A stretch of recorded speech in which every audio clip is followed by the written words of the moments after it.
आज हम पढ़ेंगे क्लास 11 मैथमेटिक्स का एक्सरसाइज 2.2।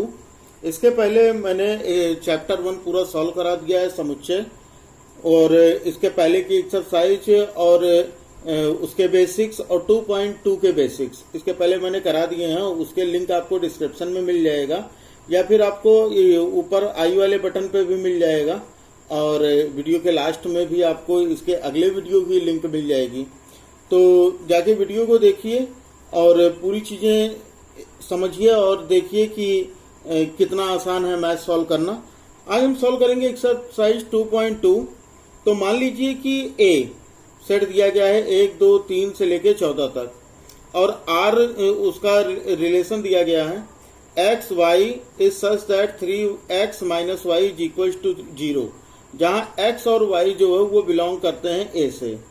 द्वारा ए से ए का एक संबंध आर लिखिए।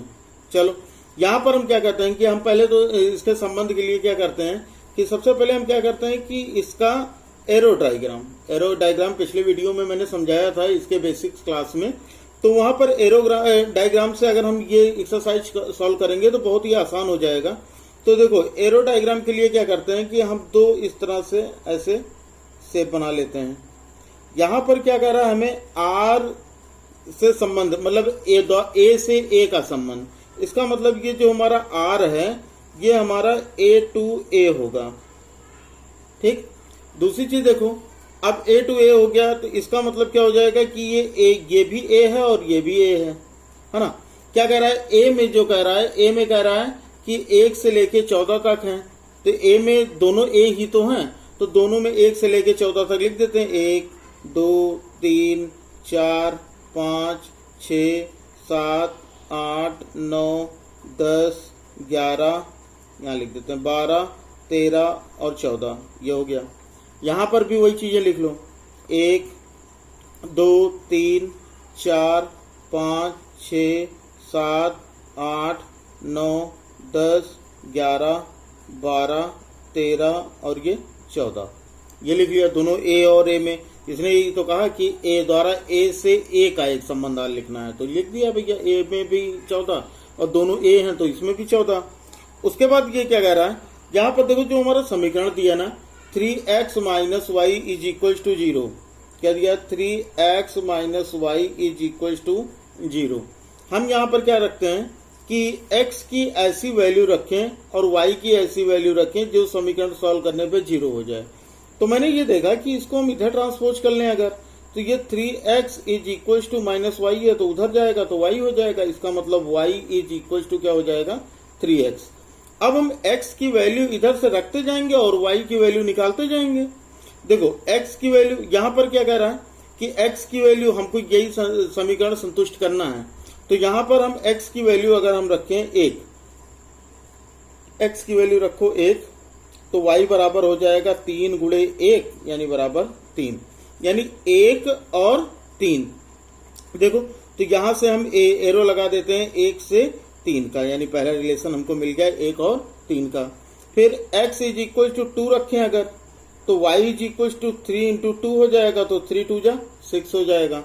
तो यानी 2 का जो संबंध बनेगा वो किससे बनेगा 6 से बनेगा। तो हम 2 को 6 से मिला देंगे, ऐसे करो, और ये 2 से 6 को मिला दिया। उसके बाद x इज इक्वल टू 3 रखो, तो y की वैल्यू क्या हो जाएगी 3 इंटू 3, तो 3 3 जा 9। तो इसका मतलब जो 3 होगा वो क्या होगा, इसका संबंध होगा 9 से। तो यहां से हम 3 को मिला देंगे 9 से, ये हो गया, है ना। फिर x बराबर 4 रख लो, तो y बराबर कितना हो जाएगा, ये हो जाएगा 4 गुणे 3, क्योंकि 3x था ना, तो ये हो गया 3 गुणे 4, सॉरी 3 गुणे 4, ये हो गया क्योंकि 3x था तो 3 गुणे 4, तो 3 चौ 12। इसका मतलब यहाँ 4 से और संबंध किसका होगा 12 से होगा, तो ये हमने मिला दिया, ये हो गया। अब देखो 5 रख के देखते हैं, x बराबर 5, तो y बराबर हो जाएगा 3 गुणे 5, तो 3 5 15, लेकिन 15 तो इसमें है ही नहीं, 15 तो इसमें है ही नहीं ना, 14 तक ही है। तो हम केवल हमारे कितने संबंध बन गए 1, 2, 3 और 4, जितने एरो आए ये हमारे संबंध बन गए। तो हम यहाँ पर इसका रिलेशन लिख देते हैं, तो हो जाएगा r इज इक्वल टू किसका इसका रिलेशन बना 1 और 3 का, फिर 2 और 6 का, जहां जहां एरो देखो जिससे और जिस पे एरो जा रहा है वही, 3 और 9 का, तो 3,9 फिर कॉमा लगाओ। उसके बाद देखो 4,12 का, तो 4,12 ये हो जाएगा। क्लियर है बात? अब देखो, अब ये कह रहा है इसके प्रांत, सह प्रांत और परिसर, ये हो गया हमारा सॉल्यूशन, है ना। यहां से हमने ये संबंध निकाल दिया। फिर ये कह रहा है इसके प्रांत, सह प्रांत और परिसर बताओ। तो भाई प्रांत, प्रांत का मतलब क्या होता है कि जिससे एरो जा रहे होते हैं, जिससे एरो जा रहे होते हैं वो होता है प्रांत। तो किससे किससे एरो जा रहा है? तो भाई देखो एरो 1 से जा रहा, 2 से जा रहा, 3 से जा रहा और 4 से जा रहा है। तो इसका मतलब प्रांत हमारा क्या हो जाएगा? 1, 2, 3 और 4, ये हो गया प्रांत। फिर ये कह रहा है सह प्रांत और परिसर बताने हैं। तो पहले तो हम परिसर देख लेते हैं। परिसर क्या होता है? परिसर ये होते हैं कि जैसे जिस तरफ एरो जा रहे हैं, जिस तरफ एरो जा रहे हैं ये हो जाएगा इसका परिसर। जिस तरफ एरो जा रहे हैं तो यहां पर हो जाएगा इसका परिसर। तो किसकी इसी तरफ एरो जा रहे हैं? 3, 6, 9 और 12। शब्दों को समझिएगा। जो कहना चाह रहा हूं कि जिससे एरो जा रहे हैं वो प्रांत होंगे और जिस पे एरो जा रहे हैं वो परिसर होंगे। तो जिस पे जा रहे हैं वो क्या क्या होंगे? 3, फिर 6, उसके बाद 9, फिर 12, ये 12 पे जा रहा है, ये हो गया। देखो दोनों बातें समझो।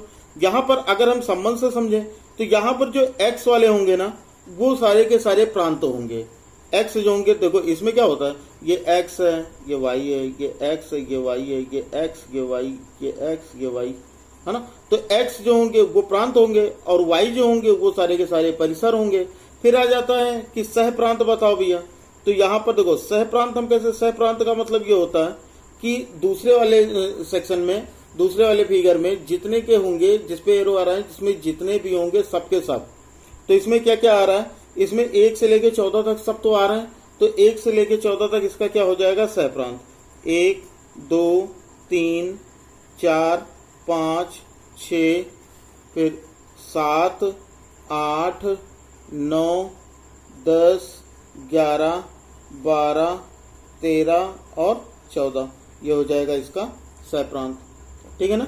देखो समझो बात को, यहाँ पर क्या है कि अगर हम ये ग्राफ से समझेंगे ना, एरो डायग्राम से, तो हमको चीजें आसान हो जाएंगी। जब यह बाद में आपको प्रैक्टिस हो जाएगी इन चीजों की तो आपको ये फिर बनाने की जरूरत नहीं। पेपर में आपको ये नहीं बनाना है। पेपर में आपको कहां से सॉल्व करना है? डायरेक्ट यहां से सॉल्व करना है। तो हम क्या संबंध क्या दिया? 3x, संबंध यही तो दिया गया, 3x minus y is equal to 0। तो हमने y को उधर ट्रांसपोज किया तो 3x is equal to Y हो गया। इसका मतलब y is equal to 3x हो गया। अब यहाँ पर क्या हो जाएगा कि हम x की वैल्यू यहाँ से रखते जाएंगे और y की वैल्यू निकालते जाएंगे। तो यहाँ पर x की वैल्यू 1 रखा तो ये 3 इंटू 1 हो गया, तो 3 इंटू 1 y की वैल्यू 3 आ गई। ऐसे ही 2 रखा तो y की वैल्यू 6 आ गई। ऐसे ही 3 रखा तो y की वैल्यू 9 आ गई। ऐसे 4 रखा तो y की वैल्यू 12 आ गई। तो इसमें सारी की सारी चीजें आ गई। हम जहां मतलब एरो जो मिल रहा है वो हमारे रिलेशन हो गए। 1 3 से मिल रहा है, 2 6 से मिल रहा है, 3 9 से मिल रहा है और 4 12 से मिल रहा है। तो ये हमारे रिलेशन हो गए। फिर कहा कि इसके प्रांत, परिसर और सह प्रांत बताने हैं। तो प्रांत क्या होते हैं? जिससे एरो जा रहे होते हैं, जिससे एरो जा रहे होते हैं वो प्रांत है। या फिर यहाँ जो रिलेशन निकाले हैं इसमें जो x होगा वो इसका प्रांत होगा।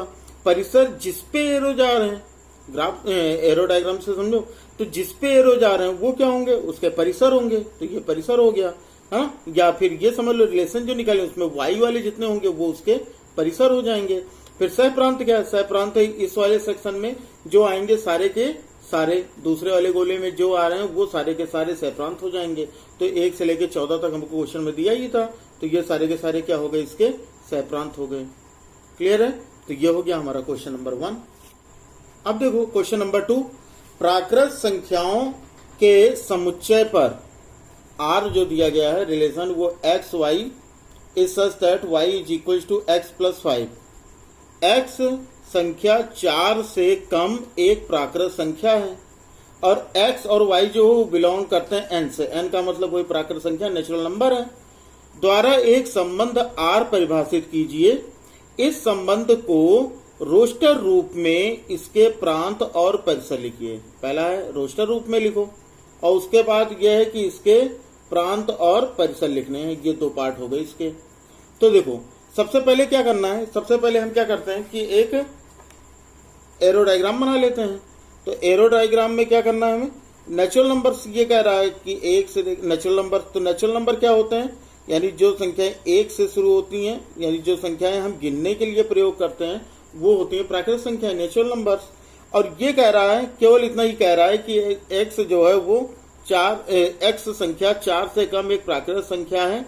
और क्या है, x y belongs to N, यानी जो हमारा दोनों है, यहाँ पर देखो एक्स और इसमें वाई होगा। हाँ, यहाँ पर क्या करेंगे कि ये भी नेचुरल नंबर है और इसमें भी नेचुरल नंबर है।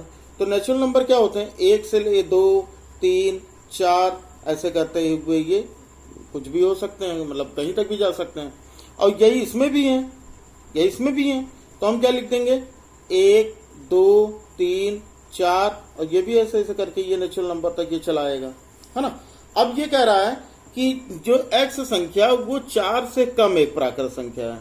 4 से कम का मतलब क्या है कि जो एक्स है ना वो 4 से कम है, यानी एक्स की जो वैल्यू होगी वो 1 2 या फिर 3, इतने तक ही देखना है।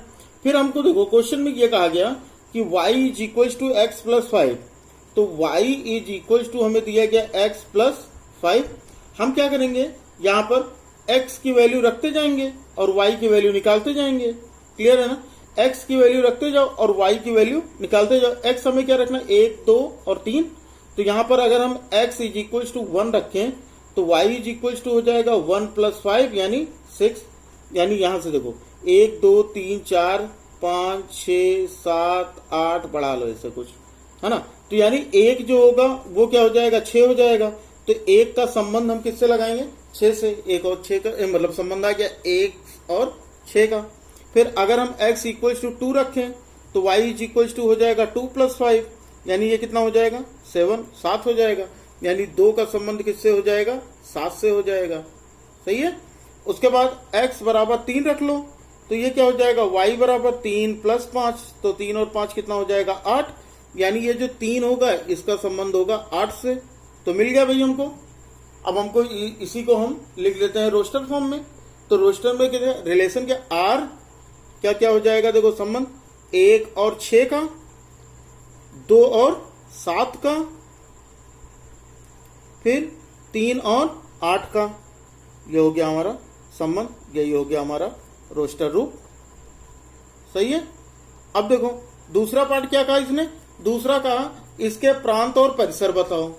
तो देखो प्रांत के बारे में क्या बताया, प्रांत होते हैं जिनसे एरो जा रहे होते हैं, जिनसे एरो जा रहे होते हैं। तो किससे जा रहा है, 1 से जा रहा है, 2 से जा रहा है, 3 से जा रहा है। तो इसका मतलब इसके प्रांत क्या हो जाएंगे, 1 2 और 3, ये हो गए इसके प्रांत। फिर कहा इसका परिसर बताओ। अब इसका परिसर हम बताते हैं। परिसर क्या होता है, जिसपे एरो जा रहे होते हैं। तो किस पे एरो जा रहे हैं, यहां देखो 6 पे 7 पे और 8 पे। तो ये क्या हो जाएगा इसका 6 7 और 8, ये इसका परिसर हो गया। नहीं तो ये समझो कि जो हमने संबंध निकाला, रिलेशन निकाला है, उसमें देखो क्या है, जो x वाले होंगे वो प्रांत होंगे और जो y वाले होंगे वो परिसर होंगे।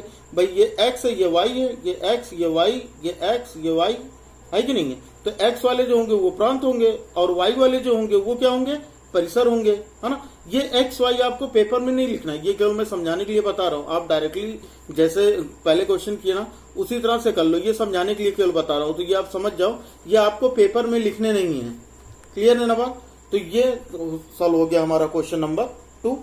यहाँ पर एक चीज ये भी लिख लो कि ये जो संबंध है ना ये किसका है, ये नेचुरल नंबर 2 नेचुरल नंबर है ना। तो ये संबंध नेचुरल नंबर 2 नेचुरल नंबर है। एक चीज ये कुछ कंफ्यूजन अगर हो रही हो कि हमने 1 2 3 4 लिखा, यहाँ पर हमने x की वैल्यू 3 रखी, क्योंकि यहाँ हमको क्वेश्चन में दिया गया है, क्वेश्चन में दिया है x संख्या 4 से कम है। तो x संख्या जो वो 4 से कम है तो इसका मतलब x की वैल्यू कितनी होगी, 1 2 या 3। फिर हमको समीकरण दिया था यहाँ पर y is equal to x plus 5, तो इसी को हमें संतुष्ट करना था। तो y is equal to x plus 5, तो x की वैल्यू 1 रखा, x की वैल्यू 2 रखा, x की वैल्यू 3 रखा। यहाँ से हमको y की वैल्यू मिल गई और हमने सभी एरो को मिला दिया, जो मिले वो इसके रिलेशन हो गए, है ना। तो ये हो गया क्वेश्चन नंबर 2। फिर क्वेश्चन नंबर 3 देखो, ए जो है वो सेट दिया है 1 2 3 और 5 का, बी दिया गया है 4 6 और 9 का। ए से बी में एक संबंध, यानी ए टू बी हमें संबंध बताना है, ए टू बी संबंध बताना है। और आर जो दिया गया इनका ये समुच्चय निर्माण भी दिया है, x y is such that x और वाई का अंतर विषम है और x बिलोंग्स टू ए और y जो बिलोंग्स टू बी है। तो द्वारा परिभाषित कीजिए और r को रोस्टर रूप में लिखिए। देखो ये क्वेश्चन तो बहुत आसान है। यहाँ पर क्या करना है हमें, सबसे पहले तो हम एक एरो बना लेते हैं, एरो डायग्राम। तो यहाँ पर हो जाएगा ये हमारा एरो डायग्राम, इधर से तो हमको ये बना लेने हैं। एक तो ये हो गया ए और दूसरा हो जाएगा बी। तो ये ए हो गया, ये बी हो गया। ए में क्या कहा, ए में 1 2 3 5 है, तो 1 2 3 और 5 है। बी में क्या है, 4 6 और 9 है, तो 4 हो गया, 6 हो गया और ये 9 हो गया। सही है ना। फिर उसके बाद ये कह रहा है इसमें जो है x और y का अंतर, तो मान ली ये x एलिमेंट है इसमें और इसमें y एलिमेंट है ना। अब ये क्या कह रहा है, ये कह रहा है कि x और y का अंतर विषम है। अब हमें x और y का अंतर ऐसा करना है जिसका आंसर एक विषम संख्या मिले। तो यहां से देखो कि अगर हम 1 और 4, चाहे x और y करो चाहे y माइनस एक्स करो, कुछ भी होना चाहिए, चाहे x माइनस, ये समझो, चाहे x माइनस वाई का अंतर करो ये विषम आए, नहीं तो y माइनस एक्स करो ये भी विषम आए, यानी कोई भी चीज कर सकते हो। तो यहां देखो अगर हम 1 और 4 का अंतर करें, 1 और 4 का अंतर करोगे तो 1 और 4 का अंतर कितना हो जाएगा, 1 माइनस 4 बराबर कितना हो गया, -3, यानी ये विषम संख्या आ गई। तो इसका मतलब 1 और 4 का रिलेशन है ना। फिर देखो 1 और 6 का अगर हम करें रिलेशन, देखो 1 और 6 का, तो 1 माइनस 6 कितना हो जाएगा, -5, यानी 1 और 6 का भी रिलेशन है। समझ में आ रहा। फिर देखो 1 और 9 का अगर रिलेशन माइनस करो तो कितना हो जाएगा, -8, तो इसका मतलब 1 और 9 नहीं हो सकता। फिर 2 पे आते हैं, यहां से देखो 2 और 4 का अंतर करोगे तो -2 आएगा जो कि सम है, 2 और 6 का अंतर करोगे तो -4 आएगा जो कि सम है, फिर 2 और 9 का अंतर करोगे तो -7 आएगा, ये भी सम है। तो यहां से इसका और इसका रिलेशन बन जाएगा। फिर 3 से देखो करके, 3 और 4 का अंतर करोगे तो -1 आएगा, 3 और 4 का अंतर -1, तो इसका मतलब 3 और 4 का रिलेशन है। फिर 3 और 6 का अंतर करोगे तो -3 आएगा, इसका मतलब ये भी विषम है, तो इसका भी रिलेशन है। फिर 3 और 9 का अगर अंतर करो तो -6, ये सम हो गया, तो इससे तो नहीं हो सकता। फिर 5 का करके देख लो, 5 में से 4 घटाओगे तो 1, ये क्या है, विषम है, तो इसका रिलेशन हो गया। फिर 5 माइनस 6 करोगे तो -1, तो ये भी विषम है, तो इसका रिलेशन हो गया। फिर 5 और 9 का अंतर करोगे तो -4, तो ये नहीं होगा। तो यहां पर देखो हम संबंध क्या लिखेंगे अपना, यहां पर संबंध लिखने का तरीका क्या होगा, संबंध हम ऐसे डायरेक्टली लिख के दिखा देते हैं। तो यहां पर हो जाएगा r, क्या क्या हुआ, 1 और 4 का संबंध, तो 1,4, फिर 1 और 6 का, फिर 1,6, फिर 2 का संबंध किससे, 9 से, तो ये हो गया 2,9, फिर 3 का संबंध बन रहा है 4 से, तो हो जाएगा 3,4, फिर 3 का संबंध 6 से, तो 3,6, उसके बाद फिर 3 का संबंध हो किसी से नहीं, फिर 5 का संबंध 4 से, तो ये लिख दो 5,4, फिर हो गया 5 का संबंध 6 से, तो ये लिख दो 5 और 6, ये हो गया, है ना। तो यहां पर क्या है कि यहां पर हमको केवल इतना ही लिखना है, रोस्टर रूप में लिखना था, तो ये हमने रोस्टर रूप में लिख दिया। सही है ना। उसके बाद देखो इस क्वेश्चन में तो ये भी नहीं दिया है कि प्रांत, परिसर और सह प्रांत निकालो। तो यहां पर क्या हो जाएगा, प्रांत क्या हो जाएगा, प्रांत अगर लिखने को आता तो प्रांत जिससे एरो जा रहे हैं, यानी 1 2 3 5 सबसे तो जा रहे हैं, तो सभी प्रांत हो जाते हैं। परिसर जिस पे एरो आ रहे हैं तो 4 6 और 9 सब पे तो आ रहे हैं, तो ये हो जाता। और अगर परिसर कहता, सॉरी सह प्रांत कहता, तो बी वाले के जितने पार्ट होंगे, बी में जितने होंगे सारे के सारे। क्लियर है ना। यहां से भी देख सकते हो एक्स वाले जितने होंगे वो क्या होंगे, प्रांत होंगे, और बी वाले जितने होंगे, वाई वाले जितने होंगे ये क्या होंगे, ये इसके परिसर होंगे। क्लियर है ना। चलो आते हैं अगले क्वेश्चन पे। अब देखो क्वेश्चन नंबर 4, आकृति, जो ये आकृति दी गई है ये आपके बुक में 2.7 दिया गया है, समुच्चय P से Q का एक संबंध दर्शाती है। इस संबंध को समुच्चय निर्माण रूप और रोस्टर निर्माण रूप में लिखिए। इसके प्रांत तथा परिसर क्या हैं?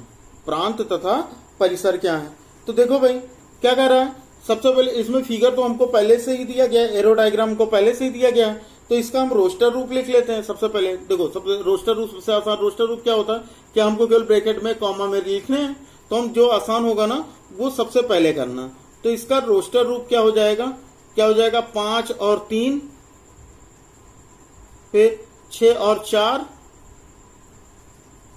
उसके बाद 7 और 5, ये हो गया। तो ये तो हो गया इसका रोस्टर रूप, है ना। फिर देखो ये हो गया इसका, लिख देते हैं ब्रैकेट में कि ये इसका रोस्टर रूप है ना। अब देखो पहला क्या कह रहा था, समुच्चय निर्माण रूप में लिखो। तो इसका पहला देखो, समुच्चय निर्माण रूप, समुच्चय निर्माण रूप, ये कैसे लिखेंगे भाई? उसी को हमको वर्ड्स में लिखना है, बस इतना ही तो है। जैसे हमको ये लिखना है कि समुच्चय, तो ये हो जाएगा इतना, और अगर ये x हो और ये y हो, x हो और ये y हो, तो दोनों में देखो ये x हो गया और ये y हो गया। तो एक चीज मैंने देखा कि जब दोनों का अंतर कर रहे हैं ना, 5 - 3 तो 2 आ रहा है, 6 - 4 किया तो 2 आया, 7 - 5 किया तो 2 आया। तो इसका मतलब ये आया कि x - y जो है वो क्या है, 2 है ना।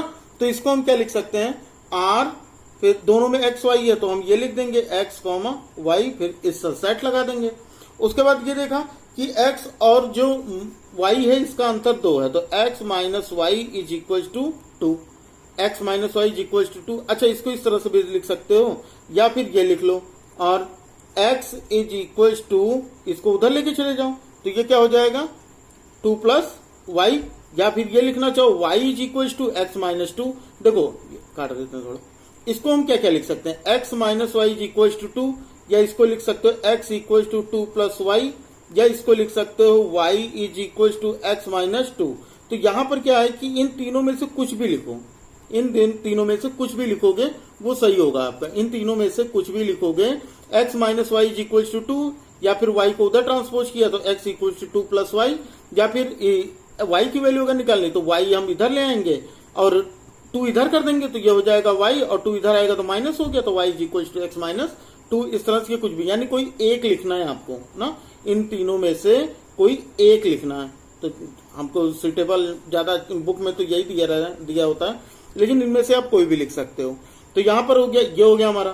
फिर क्या कह रहा है, जो x वाला है वो इसमें बिलोंग कर रहा है p में, और जो y वाला है वो q में बिलोंग कर रहा है, तो ये भी लिख देंगे हम आगे। तो हो जाएगा x बिलोंग्स टू p और y बिलोंग्स टू q, ये हो गया। सही है ना। एक चीज और फिर से बता देता हूं कि किस तरह से लिखोगे। ये लिखोगे r is equal to x, y is such that, इनमें से कोई एक लिखना, तो हम लिख लेते हैं y is equal to x - 2, ये लिख दिया। क्या होगा कि अगर हम x की वैल्यू रखें, देखो y जो है यहाँ पर, इसमें से अगर हम 2 घटाएं तो ये मिल जाता है ना। देखो 5 में से 2 घटाए 3, 6 में से 2 घटाए 4, 7 में से 2 घटाए तो 5, वही चीज हम यहाँ पर लिख लेते हैं, है ना। तो यहाँ पर x की वैल्यू रखते जाओ, y की वैल्यू निकालते जाओ। तो x क्या है, x जो है वो p में है और y जो है वो q में है, तो लिख देते हैं x बिलोंग्स टू p और y बिलोंग्स टू q, ये हमने लिख दिया। ये हो गया हमारा समुच्चय निर्माण रूप। फिर क्या कहा क्वेश्चन में, फिर इसने कहा इसके प्रांत और परिसर क्या हैं। तो भाई प्रांत के क्या होता है, जिससे एरो जा रहे हैं वो प्रांत, और जिस पे एरो जा रहे हैं वो परिसर, यही तो लिखने ना। तो यहां पर क्या हो जाएगा, प्रांत। देखो प्रांत लिख लेते हैं हम, तो प्रांत क्या क्या हो जाएंगे, जिससे एरो जा रहे हैं, समझो जिससे एरो जा रहे हैं। तो 5 से जा रहा है, 6 से जा रहा है, 7 से जा रहा है, तो हम ये लिख देंगे प्रांत में, क्या लिख देंगे, 5, 6 और 7, ये हो गया, है ना। फिर परिसर बताना है, तो परिसर जिस पर एरो जा रहे हैं, तो जिस पर किस किस पे एरो जा रहा है, देखो कि 3, 4 और 5, तो ये हो गया इसका परिसर। तो हो जाएगा 3, 4 और 5, 3, 4 और 5, ये हो गया हमारा क्वेश्चन नंबर 4।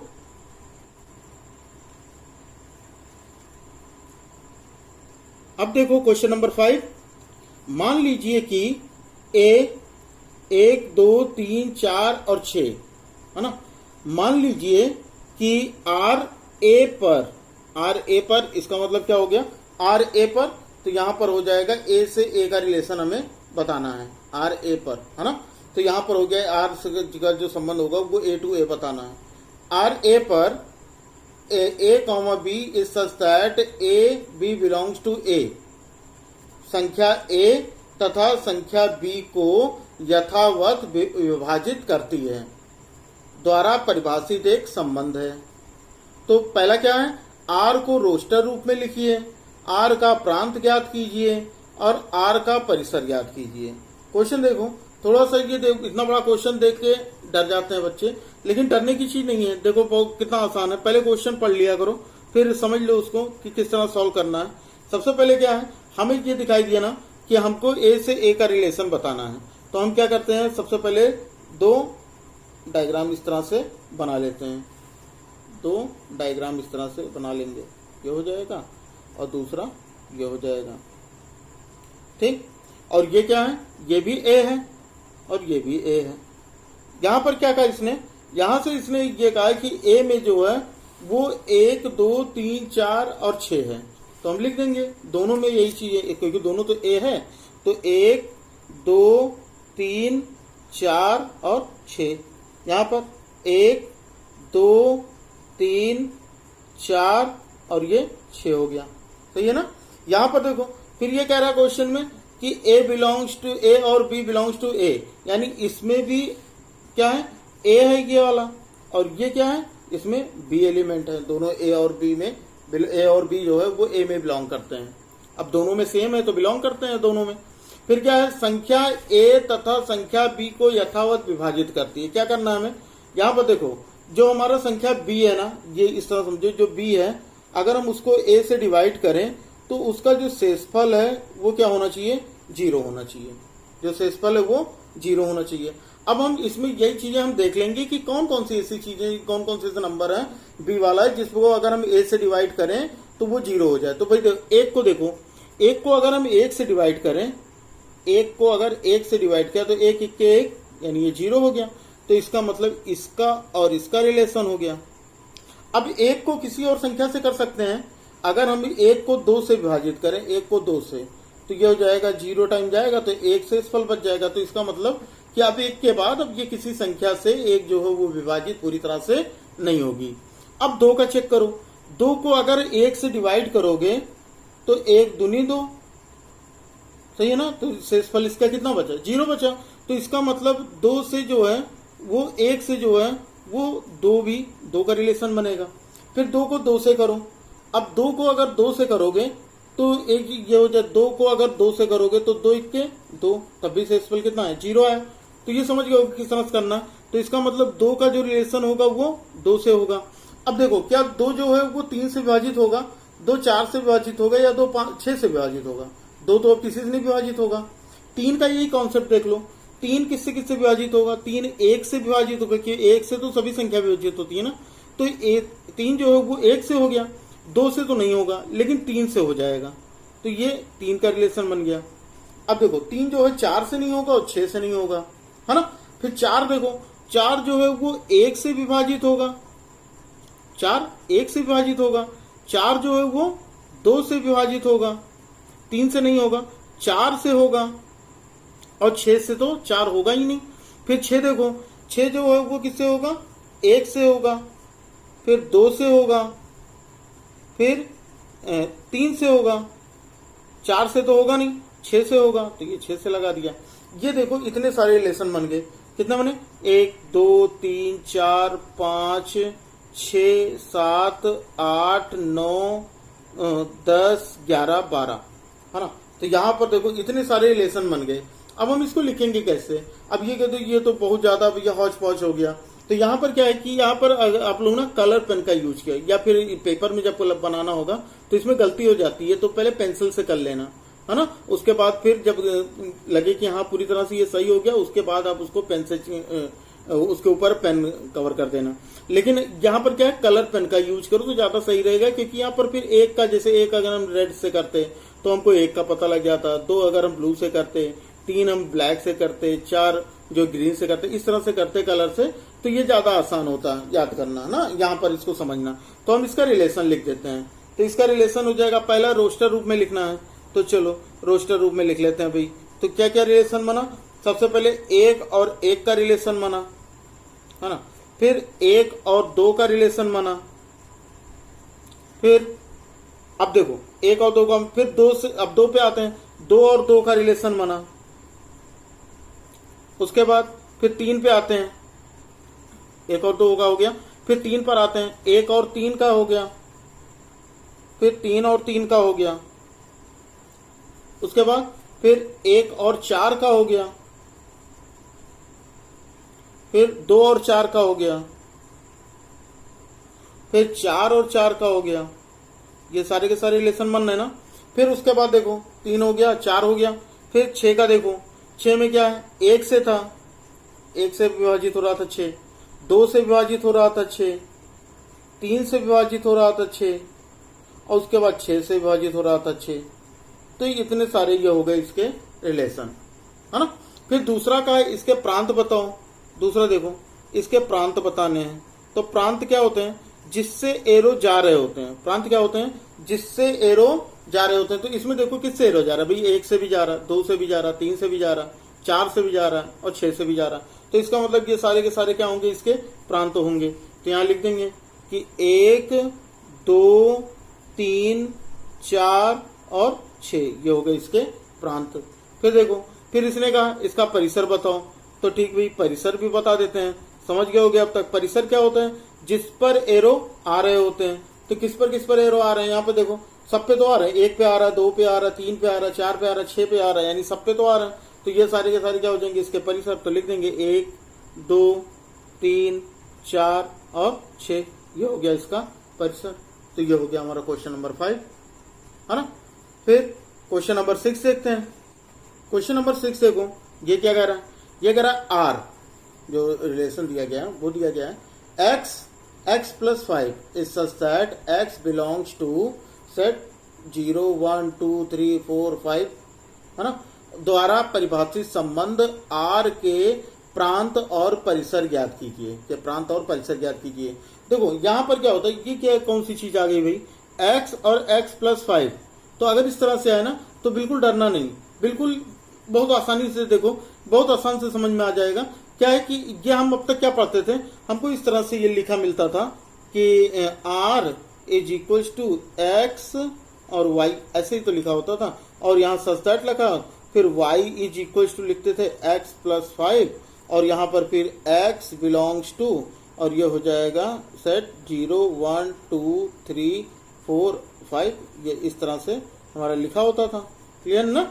तो इस तरह से लिखते हैं। यहाँ पर क्या है, जो ये y लिखा हो ना, तो डायरेक्ट y की जगह पर ये ना लिख के यहाँ पर सीधे y की वैल्यू रख दी है ना। है सेम चीज ही, बस केवल क्या है कि यहाँ पर y की जगह पर इस y की वैल्यू यहाँ पर रख दिया गया। तो बाकी पूरा का पूरा क्वेश्चन जैसे कि हम लोग पिछले सॉल्व कर चुके हैं, बिल्कुल वैसे ही क्वेश्चन है।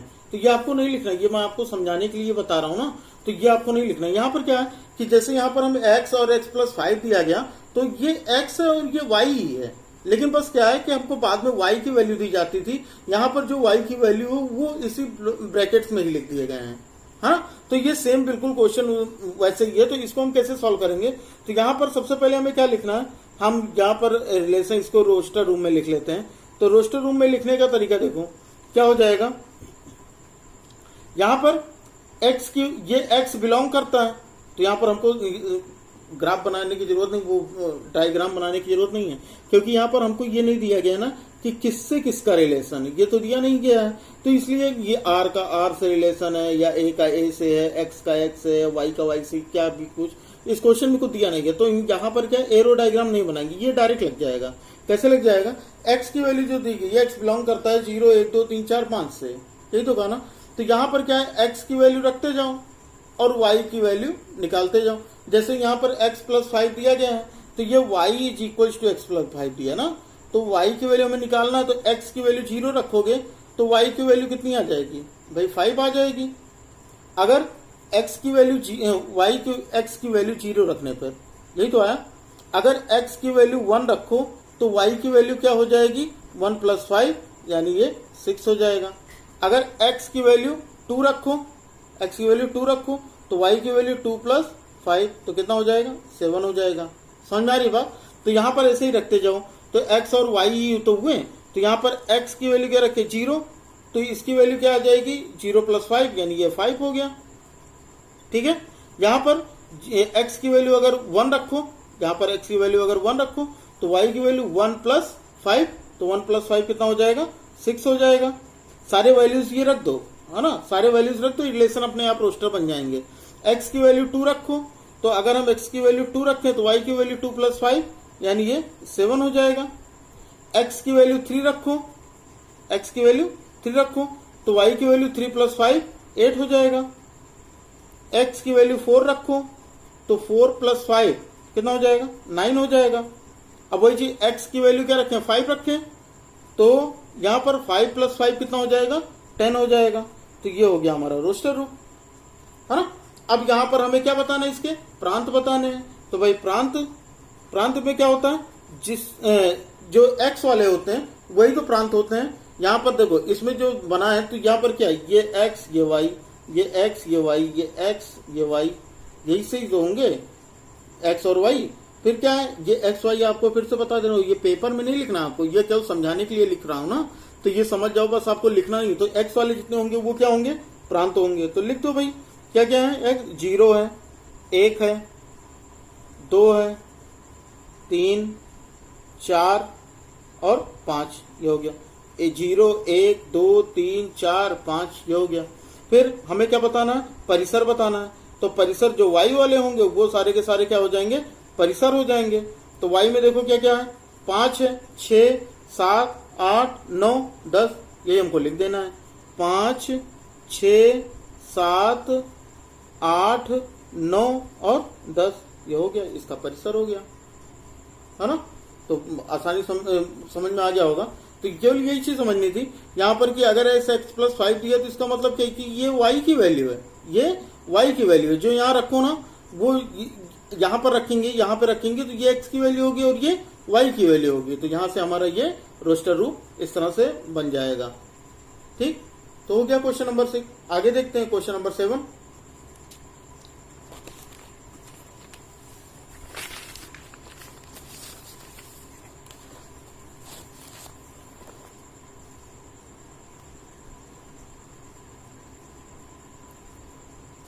देखो क्वेश्चन नंबर 7 क्या है, संबंध R x cube is such that x संख्या 10 से कम एक अभाज्य संख्या है को रोस्टर रूप में लिखिए।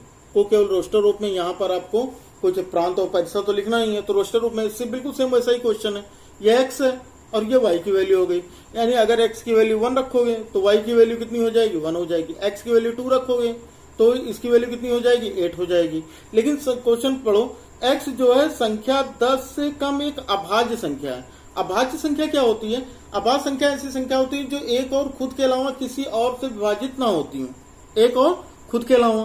तो एक कौन कौन सी अभाज्य संख्या हो सकती है भाई, अभाज्य संख्या कौन कौन सी हो सकती है, ये हो सकता है 2 हो सकता है, 3 हो सकता है, फिर 4 नहीं 5 होगा, 6 नहीं होगा, फिर 7 होगा और फिर 8 9 तो 10 नहीं होगा।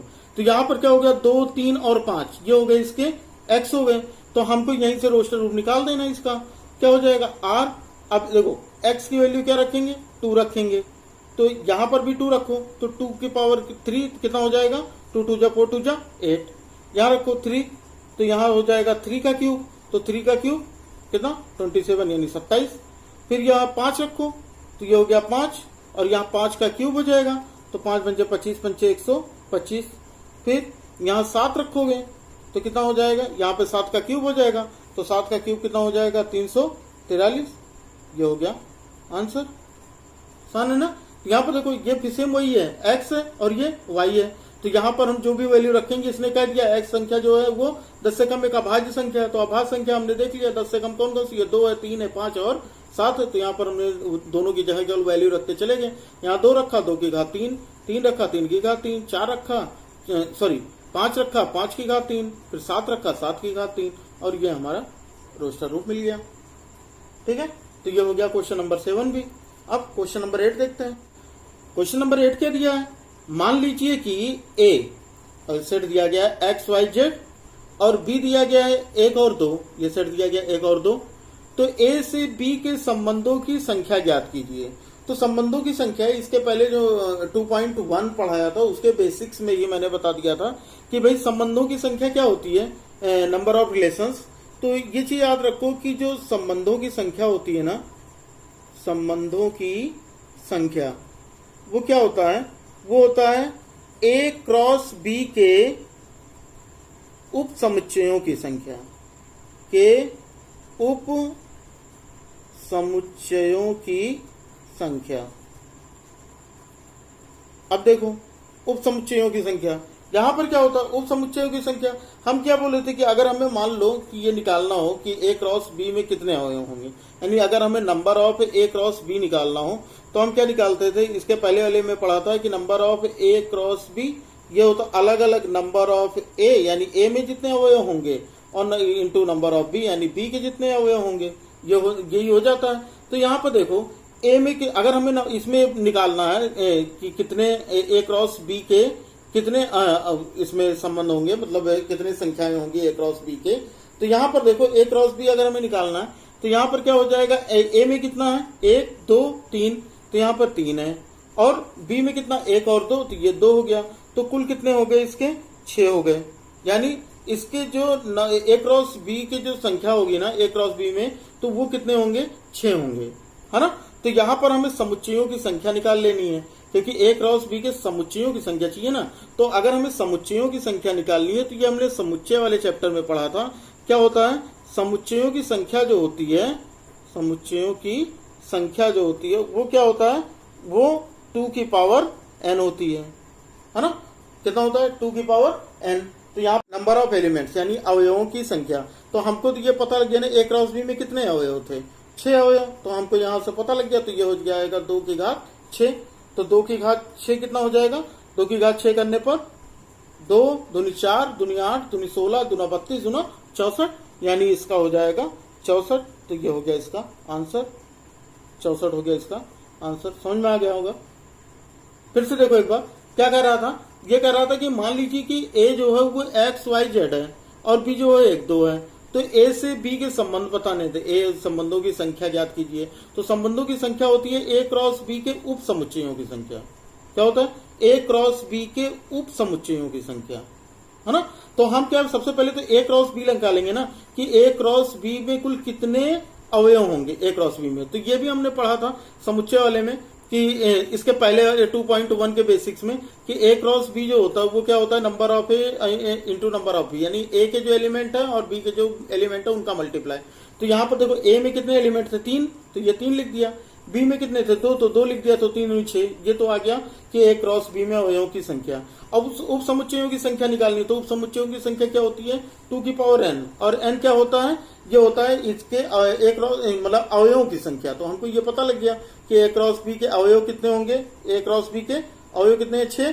तो यहाँ हमने 6 रख दिया, तो यहाँ हो जाएगा 2 की घात 6, और इसको सॉल्व किया तो कितना आ गया 64 आ गया। यानी ए और बी में ए से बी के संबंधों की संख्या कितनी होगी 64 होगी, है ना।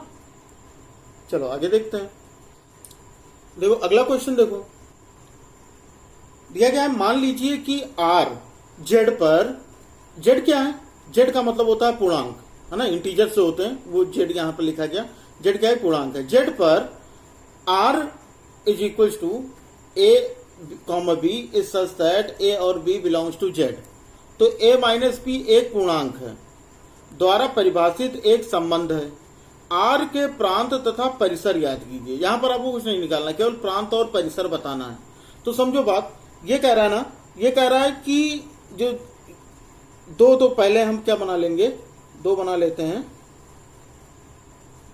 डायग्राम, एरो डायग्राम से हम सॉल्व करने की कोशिश करते हैं, देखते हैं कि सॉल्व होता है आसानी से कि नहीं। ये कह रहा है जेड, तो पूर्णांक क्या होता है, पूर्णांक ये होते हैं जैसे कोई भी संख्या है पूर्णांक है, तो ये 0 हो गया। तो 0 के जो लेफ्ट साइड के नंबर लाइन के होता है, राइट साइड के वो सारे के सारे पूर्णांक होते हैं। यानी क्या हो जाएगा 0 1 2 3 4, इधर -1 -2 -3 -4, और ये इधर तक ऐसे चलता जाएगा, और ये इधर तक ये चलता जाएगा, है ना। वही यहां पर भी जेड हो, ये भी जेड है। क्या कह रहा है ये जेड पर ना, तो यहाँ पर ये हो जाएगा कितना, फिर वही चीज 0, -1, -2, -3, -4 और ये चलता जाएगा और ये हो जाएगा 1, 2, 3, 4 और ये यहाँ तक मतलब जेड मतलब पूर्णांक जितने भी, ये नहीं दिया गया कितने हैं, तो कितने भी हों ये हम डॉट डॉट कर लेते हैं, ठीक है। अब यहाँ पर देखो इसमें क्या कह रहा है, ए और बी, तो इसमें देखो ये ए है अवयव है और इसमें बी अवयव है। कंडीशन क्या कह रहा है कि a माइनस बी एक पूर्णांक है, a माइनस बी एक पूर्णांक है, तो a माइनस बी एक पूर्णांक है, तो देखो भाई a माइनस बी क्या हो जाएगा, a माइनस बी एक पूर्णांक है, तो a माइनस बी अगर हम करें, जैसे ये है b है, यहां पर अगर हम माइनस करके देखें, किसी का किसी से कर लो, जैसे अगर हम 0 का 0 से करें तो कितना आएगा, 0 आएगा, तो 0 क्या है, पूर्णांक है। यहां पर देखो कोई भी संख्या ले लो, जैसे 3 का अगर हम 2 से करके देखें तो 3 - 2 1 आएगा, 1 क्या है, पूर्णांक है। यहां से देख लो -4 और -1, तो -4 और -1 है ना, तो -4 माइनस प्लस ये हो गया 1, तो ये हो जाएगा -3, तो -3 क्या है, पूर्णांक है। तो एक चीज तो ये समझ में आ रही है कि इसमें कोई भी ले लो ना, जो तुमको अच्छा लगे वो ले लो, तो कोई भी ले लो, अगर इसका माइनस करोगे तो वो पूर्णांक ही आएगा, तो वो एक पूर्णांक ही आएगा, सही है। तो यहां पर क्या है कि इसका मतलब क्या है कि अगर सारे पूर्णांक आएंगे तो यानी ये पूरा और ये पूरा, तो इसमें देखो प्रांत क्या होगा और परिसर क्या होगा, तो प्रांत क्या हो जाएगा, ये वाले जितने होंगे, ये इसमें जितने होंगे, ये सारे के सारे क्या है, प्रांत हैं, ये क्या है, सारे के सारे ये प्रांत हैं, और ये जिसमें जिसकी तरफ एरो जा रहे हैं, जिससे एरो जा रहे हैं वो प्रांत, तो सबसे तो एरो जाएंगे ना, और सबकी तरफ भी आएंगे, क्योंकि ये दोनों का अंतर जो कर रहा है वो पूर्णांक होना चाहिए, तो दोनों का अंतर पूर्णांक ही तो आ रहा है। तो कोई भी मतलब दो इंटीजर्स अगर हैं, दो पूर्णांक अगर उनका हम अंतर करते हैं तो उसका आंसर भी पूर्णांक ही आता है। तो इस वाले में देखो क्या है, इस वाले में भी सारे के सारे एरो इसकी तरफ आ रहे हैं, तो इसका मतलब इसके जितने अवयव होंगे वो सारे के सारे क्या होंगे, परिसर होंगे। इसका क्या है, ये सारे के सारे इसमें जितने होंगे ये सारे प्रांत होंगे, और जिसकी तरफ एरो आ रहे हैं, जिसकी तरफ से एरो जा रहे हैं वो सारे के सारे प्रांत, और जिसकी तरफ एरो आ रहे हैं वो सारे के सारे परिसर। बस यही हमको बताना था, तो हम लिख देंगे। तो इसका आंसर हम ऐसे लिख देंगे, तो ये लिख देते हैं सीधा सीधा कि प्रांत जो होगा आर, वो क्या होगा, सारे के सारे जेड होंगे, और परिसर क्या होगा, परिसर भी इसका आर का, ये क्या हो जाएगा, ये भी इसके सारे ही आ रहे हैं, तो ये कितना हो जाएगा, जेड हो जाएगा। तो ये हमारा क्वेश्चन नंबर 9 भी हो गया। तो ये पूरी एक्सरसाइज हो गई, इसमें पूरे 9 क्वेश्चन ही थे, तो सारे के सारे क्वेश्चन समझ में आ गए होंगे। तो अगर समझ में आ गया तो जाते समय वीडियो को लाइक कर दीजिए, और जो लोग चैनल पर नए हैं वो चैनल को सब्सक्राइब कर बेल आइकन को जरूर प्रेस कर दें, ताकि हमारे हर वीडियो की नोटिफिकेशन मिल सके। और ये चीज याद रखिए कि क्लास जो है वो रोज सुबह संडे को के अलावा बाकी 6 दिन जो होते हैं वो सुबह चलते हैं 8 बजे। 8 बजे क्लास 11 के मैथ की लाइव क्लास होती है सुबह 8 बजे। तो 8 बजे सभी लोग प्रेजेंट हो जाया करिए, और सब लोग अपना अटेंडेंस वीडियो शुरू होते ही दे दिया करिए। इससे क्या होता है कि जब मुझे ये दिखाई देता है ना कि इतने बच्चे पढ़ रहे हैं, तो मुझे भी काफी मोटिवेशन मिलता है, और अगर आप लाइक कर देंगे तो वो मोटिवेशन डबल हो जाएगा, है ना। तो फिर मिलेंगे, चलो उम्मीद करता हूँ वीडियो अब तक आपने लाइक कर दिया होगा। तो फिर मिलेंगे अगले वीडियो में। जय हिंद, वंदे मातरम।